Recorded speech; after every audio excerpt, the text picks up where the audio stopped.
Sir তোকে বলছি তোল। হ্যাঁ স্যার বলে গাড়িটা তুললো।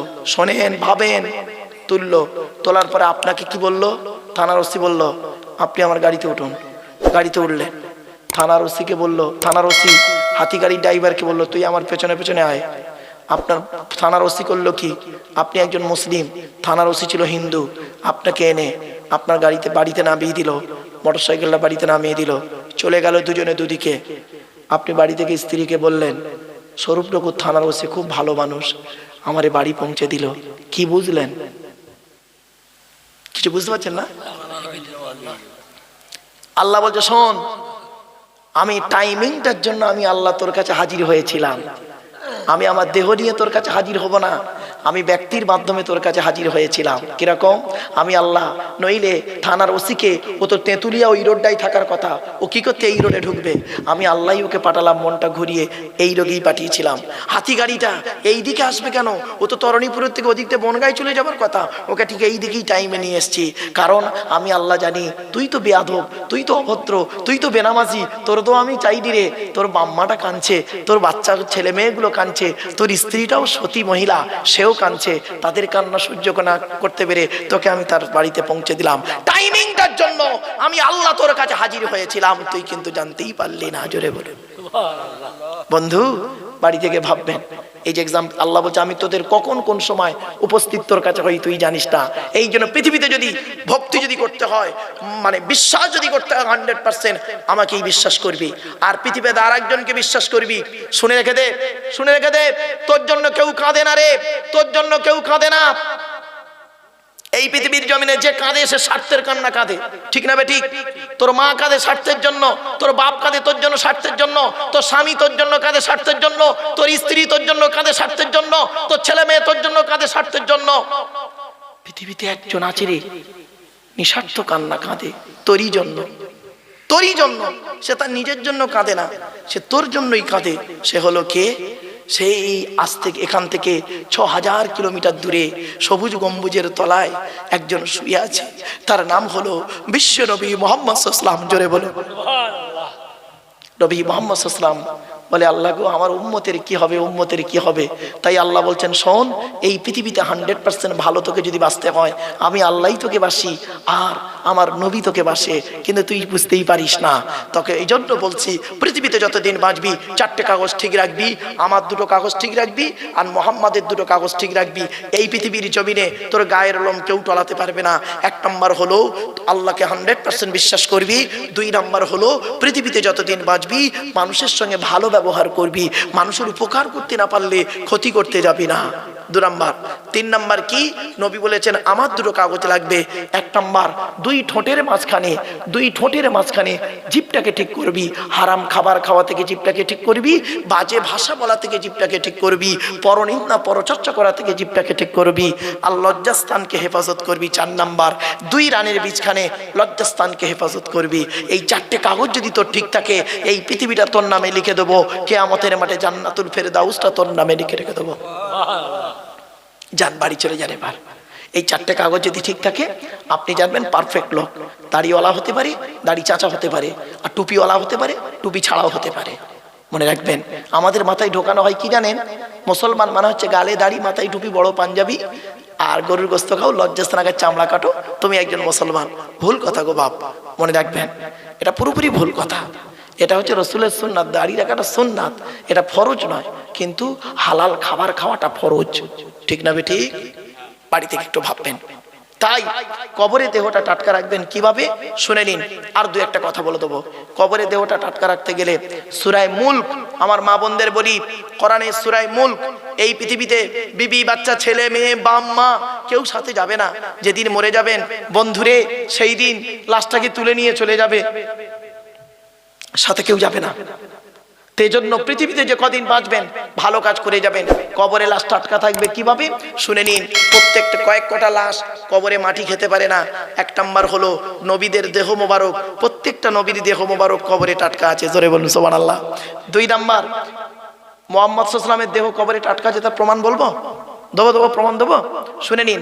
আজ থেকে কয়েকশো বছর আগে আল্লাহর নবী ইন্তেকালের পর মানে এক বাদশা, মানে ইহুদিরা করেছিল কি, মুহাম্মাদের লাশকে চুরি করবে বলে মদিনার মসজিদের কাছে কবরের পাশেই কি করেছিল, একটা সুড়ঙ্গ করেছিল। দুইজন ব্যক্তি সুড়ঙ্গ করে ওখান থেকে ওদের উদ্দেশ্য ছিল কবর থেকে মুহাম্মদ সাল্লাল্লাহু আলাইহি ওয়াসাল্লামের লাশটাকে বের করে একটা শূকর মেরে ওই জায়গায় ঢুকিয়ে দেবে বা অপমানিত করবে ইত্যাদি ইত্যাদি করার জন্য মুহাম্মাদের লাশ চুরি করতে এসেছিল।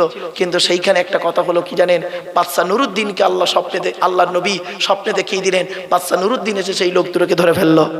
শুনে রেখে দিন, এই ব্যাপক ইতিহাস বোঝার জন্য বলছি। এরপরে আসছি, সাহাবীদের লাশ কবরে টাটকা আছে।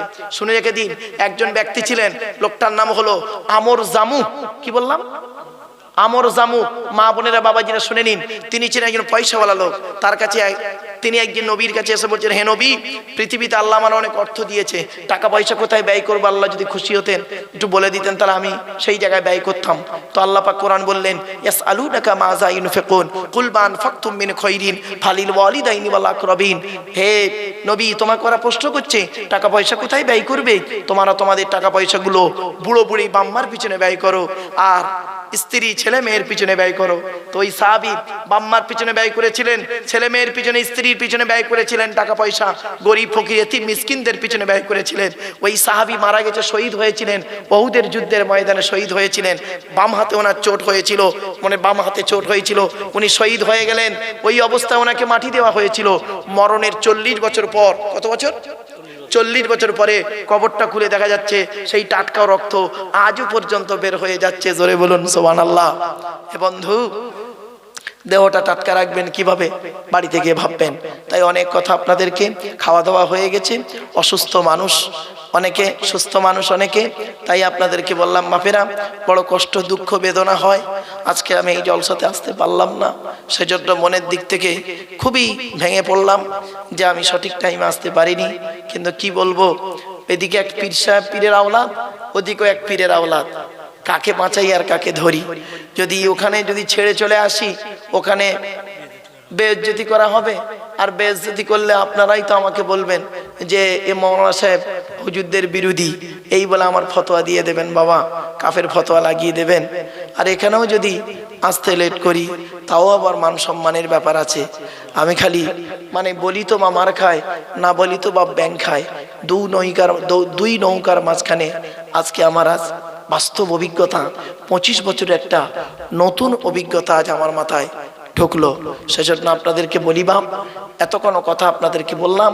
আমার মায়েরা বোনেরা বলে যাচ্ছি, মেয়েদেরকে, একটা মেয়ে ছেলে জাহান্নামায় যাবে, 4 জন পুরুষকে জাহান্নামায় ঢোকাবে। 1 নাম্বার তার বাপ, 2 নাম্বার তার ভাই, 3 নাম্বার তার স্বামী, 4 নাম্বার তার পেটের ছেলে। এই 4 জনের বাইরে কেউ নেই।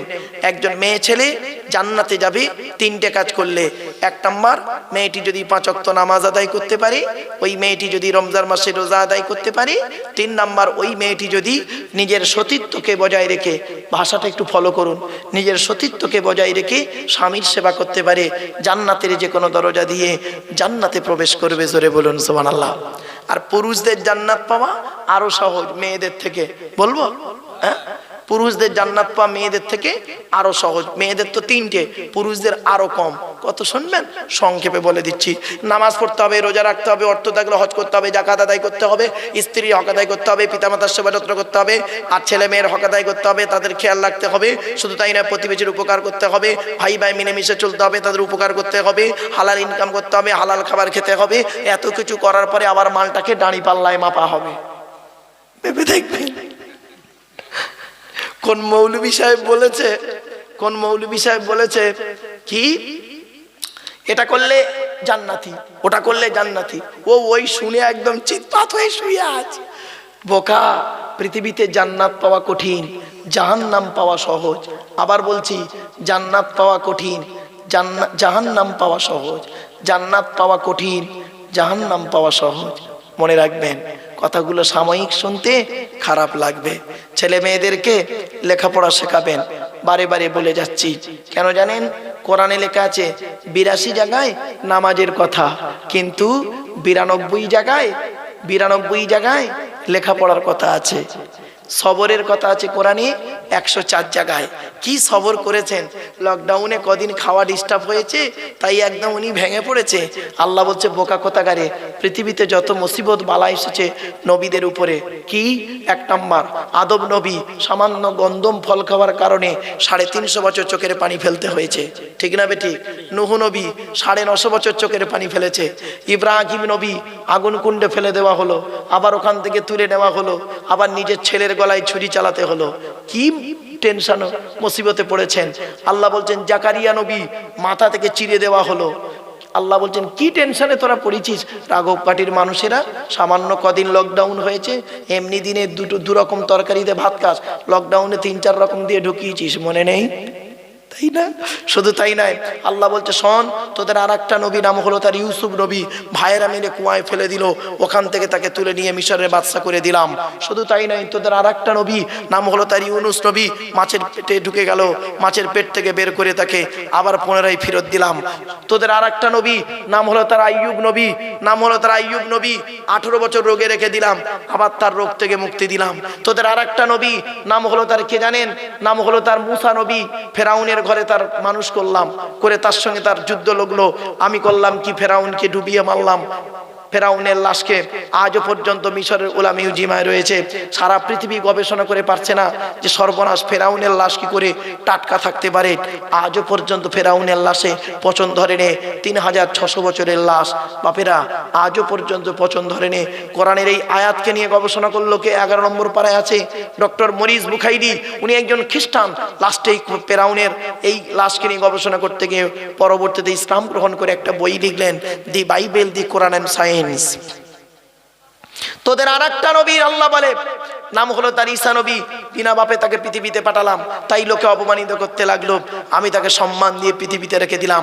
তোদের নবী নাম হলো তার মুহাম্মদ, মায়ের পেটে যখন ছিল 6 মাস, বাপকে মেরে তুলে নিলাম, মায়ের পেট থেকে পৃথিবীর মুখ দেখলো, 6 বছর বয়স মাও মরে গেল। 6 বছর বয়সে নবী মুহাম্মাদের বাম্মা হারা, 8 বছর বয়স ঠিক যখন তার 2 বছর পর দাদুকেও তুলে নিলাম, চাচার ভাতে খেতে লাগলো, আবু তালেবের কাছে খাচ্ছিল। তারপরে করলাম কি, নবীর বয়স যখন 25 বছর, আরবের একজন বিখ্যাত বিধবা মহিলা, শুনে রেখে দিন, 2টো স্বামী মারা যায়, খাদিজা বলে মেয়েটির নাম, 40 বছরের বয়স্কা মেয়েকে 25 বছরের মোহাম্মদকে বিবাহ দিয়েছিলাম। বন্ধুরা শুনে রেখে দেন। তারপরে করলাম কি আমি আল্লাহ, 50 বছর বয়স যখন মোহাম্মদের হলো, খাদিজার বয়স তখন 65 বছর, খাদিজা পৃথিবী ছেড়ে চলে গেল। 50 বছর বয়সের পরে উনি 13 বছরের মধ্যে বাকি বিবাহগুলো করেছিলেন। অনেকের ধারণা হয়, শুনে নিন যুবকরা, অনেকের ধারণা হয় যে অনেকে বলে মোহাম্মদ নাকি যৌন ক্ষুধা মিটানোর জন্য বিবাহ করেছে। ভুল কথা, শুনে রেখে দিন।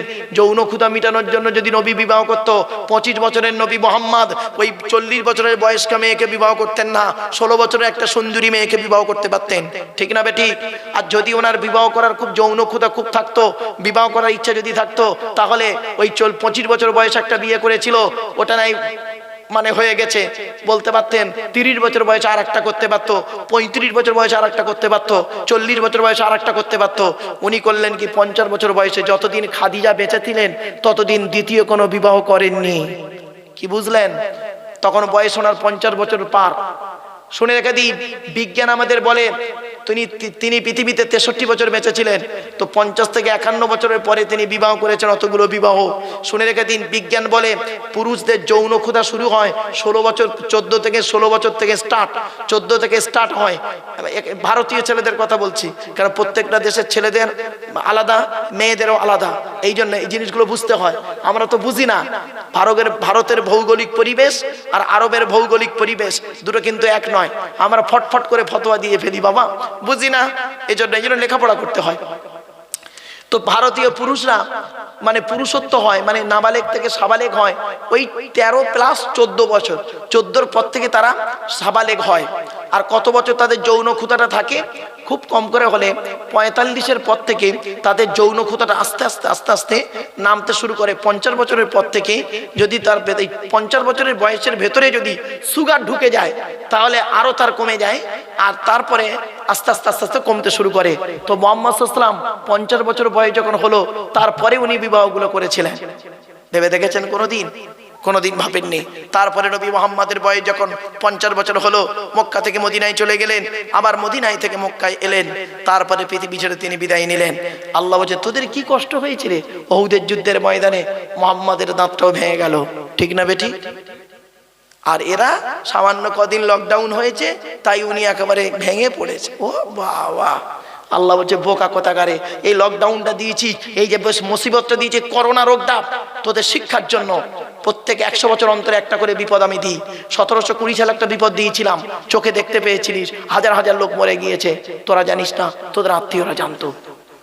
1820 সালে, শুনে নিন, 1820 সালে একটা বিপদ দিয়েছিলাম, সেই বিপদে হাজার হাজার মানুষ মারা গেছে, তারা চোখে দেখতে পেয়েছে মানুষ মরে যাচ্ছে, রোগটা চোখে দেখতে পেয়েছিল। 1920 সালে একটা বিপদ দিয়েছিলাম, সে রোগ চোখে দেখেছিল, প্লেগ রোগ, কলেরা রোগ, চোখের সামনে দেখেছে কলেরা হচ্ছে, পায়খানা বমি হচ্ছে, মরে যাচ্ছে। আল্লাহ বলছে, 2020 সালে একটা বিপদ দিয়েছি, সেই রোগটা কিন্তু তোরা চোখে দেখতে পাচ্ছিস না। কেন জানিস? শুনে রেখে দে। তোরা তো আজ থেকে 20 বছর আগে কি মোবাইল ব্যবহার করতি? বোতাম টেপা মাল। এখন কি ব্যবহার করিস? স্ক্রিন টাচ, তাই না? এখন বোতাম টেপার গুরুত্ব নেই। তো আমার গজবটা ঠিক ওই রকম, একটু উন্নত মানের হবে। আগে তোদের গজবগুলো দেখতে পেয়েছিস, এখনকার গজবগুলো মাল দেখতেই পাবি না। নাম হলো তার করোনা, কার মধ্যে ঢুকে আছে কেউ জানে না। বুঝতে পারছেন বাপেরা?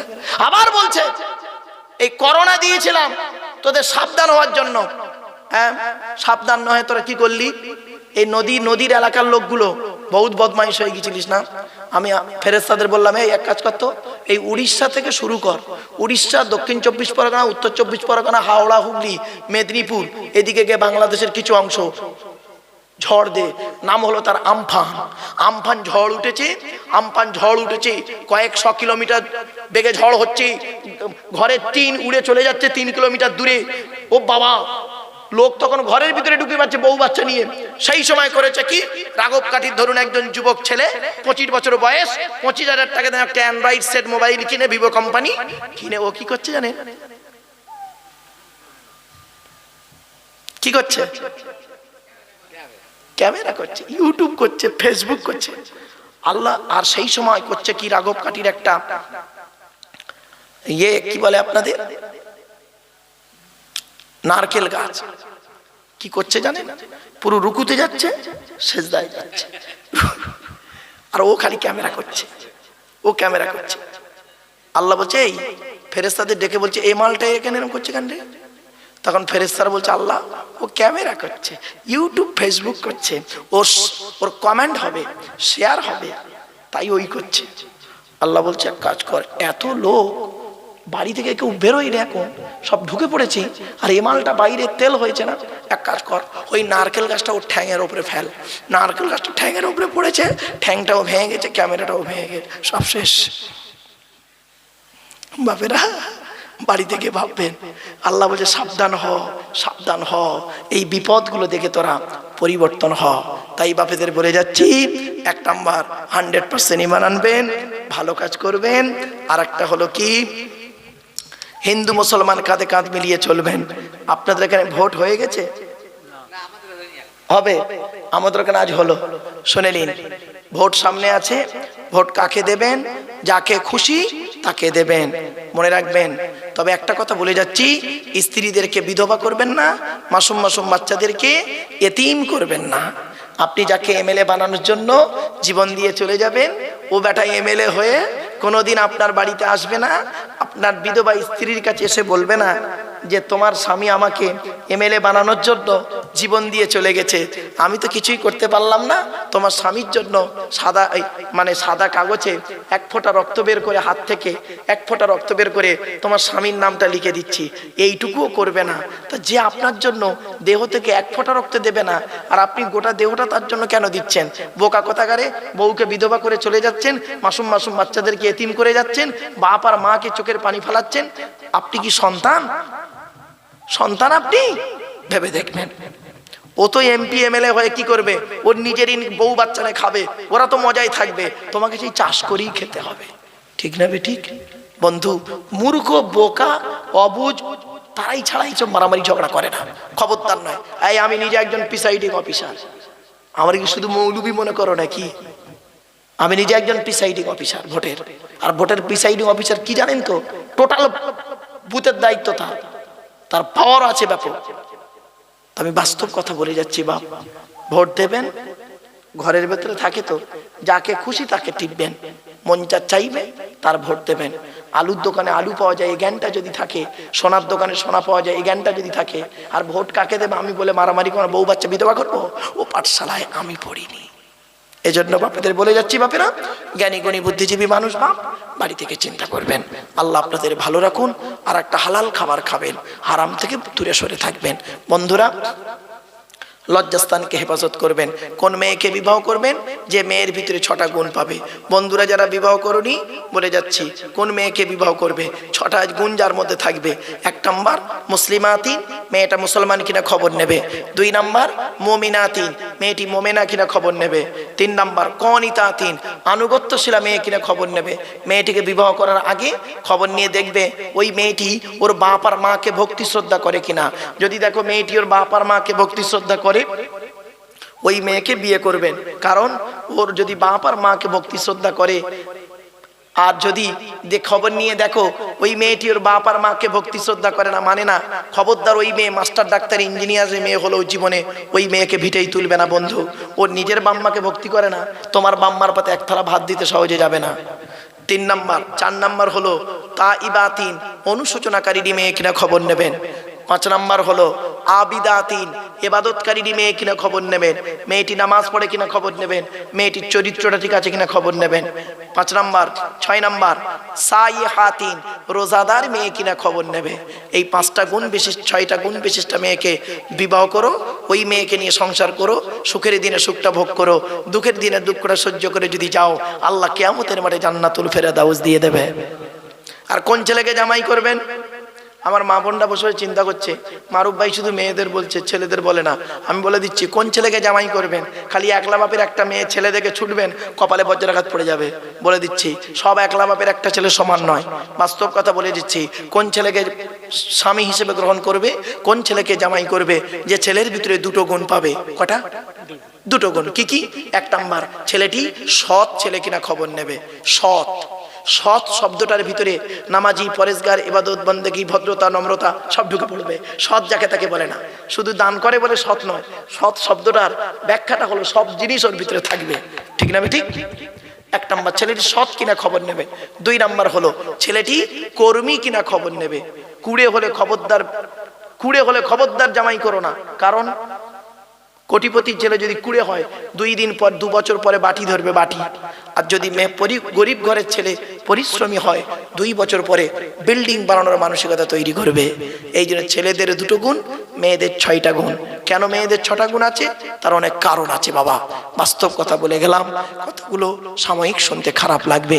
রাঘবকাঠির মানুষেরা এই গ্রামকে আমি নিজের গ্রাম বলে মনে করি বাপ, সত্য কথাই। এজন্য ভালোবাসার তাগিদে ছুটে আসা। মনে রাখবেন, আমাদেরকে আল্লাহ শোনার, বলার, আমল করার তৌফিক যেন দান করে, বলুন আল্লাহুম্মা আমিন। সামনে রমজান মাস আসছে বাপ, রোজাটা রাখবেন।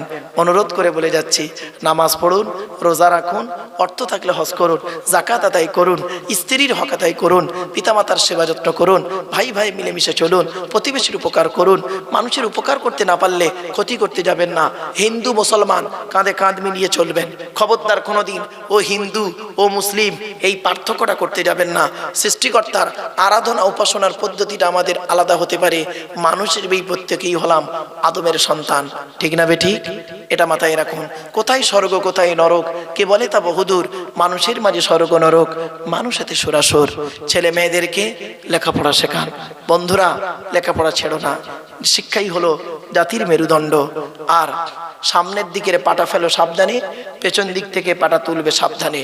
এইটাই যদি ঠিক থাকে তাহলে তুমি একজন সৎ মানুষ। এই পৃথিবীটা তোমার নামে লেখা থাকবে, কিয়ামতের মাঠে জান্নাতুল ফেরদাউসটা তোমার নামে লেখা থাকবে, তোমার দেহটা কবরেও টাটকা পাওয়া যাবে। তাই বাপেরা, অনুরোধ করে বলে যাচ্ছি বন্ধু, বাবাজি, যুবক ভাইদেরকে, আজকের উপরে বসে আছি, এটাই হয়তো বাবা মার জীবনের শেষ ওয়াজ হয়ে যেতে পারে। শুনবেন, আজকে জলসা করে বাড়ি যাচ্ছি, যেতে যেতে রাস্তায় অ্যাক্সিডেন্টে মারা গেছি, হয়ে যেতে পারে। এই জন্য মৃত্যুর জন্য সবসময় প্রস্তুত থাকতে হয়। বাপেরা, কখন মৃত্যু আসবে কেউ জানে না। অনেক যুবক মনে করছে দূর মারুফ ভাই, আমাদের মৃত্যু এন দেরি আছে। না বন্ধু, থানার নাম জয়নগর। জয়নগর নাম শুনেছেন? যেখানে মোয়া বিখ্যাত। হ্যাঁ, আপনাদের এখানে মোয়া বিক্রি হয় না? কত করে পিস নেয়? 5 টাকা। ওটা মোয়া নয়, ওটা খোয়ের লাড্ডু। মোয়া নয়, অরিজিনাল জয়নগরের ম। অরিজিনাল জয়নগরের ম 3 নাম্বার কোয়ালিটিটা খেতে গেলে একটা মোয়ার দাম 45 টাকা। এক পিস মোয়ার দাম 45 টাকা, অরিজিনালের 3 নম্বর কোয়ালিটিটা। এবার বুঝতে পারছেন? এজন্য আপনাদেরকে বলি বাবা। তো যাই হোক, জয়নগরের ছেলেটার বাড়ি শুনে নিন। জয়নগরের ছেলেটার বাড়ি, বিবাহ হবে, গায়ে হলুদ মাখা হয়ে গেছে, 2খানা বাস দাঁড়িয়ে আছে, বরযাত্রী সব যাচ্ছে, গাড়িতে উঠছে জামা কাপড় পরে। বিয়ে করতে যাবে ছেলে, হলুদ মেখে আছে, শ্বশুর মোটরসাইকেল দিয়েছে, বন্ধুদেরকে বললে এই তোরা জামা কাপড় পরে আয়, আমরা এক্ষুনি আসছি বলে মোটরসাইকেল নিয়ে সেলুনে গিয়ে দাড়ি শেভ করতে গেল, আর ফিরে এলো না। লরির তলায় চলে গেল, বেলচা দিয়ে তুলতে হলো, বেলচা দিয়ে তুলতে হলো। বন্ধু, একবার ভেবে দেখো, মৃত্যু কখন আসবে কেউ জানে না। আমার মায়েদের বোনেদের বলি, ও মা, ও বোন, ও মেয়ে, তুমি মনে রেখো কবরে তোমার যেতে হবে, কবরের ভয় তুমি করিও। বন্ধুরা, পৃথিবী ছেড়ে যেতে হবে।